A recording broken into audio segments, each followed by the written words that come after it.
மண்ணில் நல்ல வண்ணம் வாழலாம் வைகலும் எண்ணில் நல்ல கதிக்கு யாதுமோர் குறைவில்லை.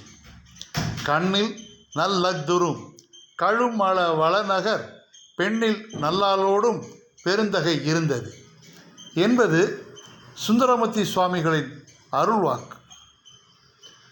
மற்ற சமயங்களுக்கும் இந்து தர்மத்துக்கும் உள்ள வேறுபாடு, வீடு வேறு அடைவதற்கு துறவறம் மட்டும் வழியல்ல, இல்லறமும் சிறந்த வழி என்பது சொல்வதுதான் இந்து தர்மம்.